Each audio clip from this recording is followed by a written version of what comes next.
ინოვაციური ბიზნესის ხელშეწყობის პროგრამის სტარტაპ საქართველოს პირველი ეტაპი დასრულებულია. ბიზნესის დაფინანსების მოთხოვნით 726 განაცხადია შესული. საუკეთესო პროექტების გამოვლენის მიზნით ინოვაციური პროექტების ავტორებს უახლოეს მომავალში უცხოელი ექსპერტები შეხვდებიან.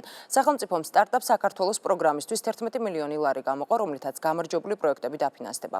პროგრამის პირველი ეტაპის შედეგები ვიცე-პრემიერმა დიმიტრი ქუმსიშვილმა შეაჯამა. რა პროექტების დაფინანსებას მოითხოვენ ავტორები და როდის მოხდება გამარჯვებულების შერჩევა? ნიკა მუკბანიანი, კახაბატიაშვილი დეტალებით. შიგნით იქნება ქალაქობანას შემთხვევაში ბლოკნოტი და კალმები, რეზინობანას შემთხვევაში რეზინა იდება შიგნით. ძველი თამაშებით გართობას ახალი თაობა შეძლებს. იდეის ერთ-ერთმა ავტორმა ნინო ფხაკაძემ ყველასთვის კარგად ნაცნობ თამაშებს რეზინობანასა და ქალაქობანას ბრენდის სახე მისცა. შეფუთვა და ინსტრუქცია მოუფიქრა და ახალი თაობის დაინტერესებას გეგმავს. პროექტის მიზანი ინტერნეტთან ბავშვების ნაკლები კომუნიკაცია. სტარტაპ საქართველოს განაცხადითაც მიმართა და ბიზნესის გაფართოების მიზნით დაფინანსებას ელოდება. ეს არის ძველი ქართული თამაშების განახლებული ვარიანტი, ასე ვთქვათ, ინვენტარის შევქმენით თამაშებისთვის. ეს ხდება იმისთვის, რომ ბავშვებმა გაიგონ ჩვენი ძველი თამაშების შესახებ, ითამაშონ, მოწყდნენ კომპიუტერებს და გაერთონ.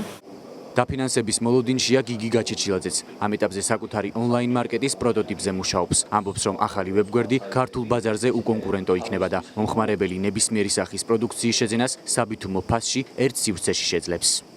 წარმოადგენს საბითუმო პროდუქციით ვაჭრობის ვებსაიტს. და რას ნიშნავს ეს, რომ ერთის მხრივ მომწოდებლები და მეორეს მხრივ შემსყიდველები უკავშირდებიან ერთმანეთს და ხდება ვაჭრობა, შესყიდვა პროდუქციის საბოლოო ჯამში, რომელიც ხდება ყოველგვარი შუა რგოლის, ჩართული რგოლის გარეშე, რომელიც პირდაპირ ამცირებს ხარჯებს. ყველაფერი, რაც აქამდე ადამიანური რესურსების მონაწილეობით ხდებოდა, ყველაფერი ავტომატიზირებულად მოხდება ჩვენი ვებსაიტის მეშვეობით. ინოვაციური ბიზნესის ხელშეწყობის პროგრამის სტარტაპ საქართველოს პირველი ეტაპი დასრულებულია. პროგრამას 726-მა მოქალაქემ დაფინანსების განაცხადით მიმართა. დამწყები ნოვატორების პროექტებს აგვისტოში უცხოელი ექსპერტები განიხილავენ და საუკეთესოებს გამოავლენენ. ხელშეწყობის პროგრამის პირველი ეტაპი ვიცე-პრემიერმა დიმიტრი ქუმსიშვილმა შეაჯამა. შინაარსი მდგომარეობს იმაში, რომ ნიჭიერი და მონდომებულ ადამიანებს მიეცეთ შესაძლებლობა, რომ მათ საკმაოდ შეღავათიანი პირობებით მიიღონ თანხა. თანხა არის თანამონაწილეობა ბიზნესში. მოგეხსენებათ, რომ რესურსი, რაც არის გამოყოფილი საწყის ეტაპზე, ეს არის 11 მილიონი ლარი და შემდგომში უკვე მოთხოვნიდან გამომდინარე პროექტი გაიზრდება 35 მილიონ ლარამდე. 10 მილიონი ლარი არის დაბალტექნოლოგიური პროექტებისთვის განკუთვნილი, 1 მილიონი ლარი არის მაღალტექნოლოგიური პროექტებისთვის განკუთვნილი. მაქსიმალური დაფინანსება თითოეულ პროექტზე იქნება 100,000 ლარი.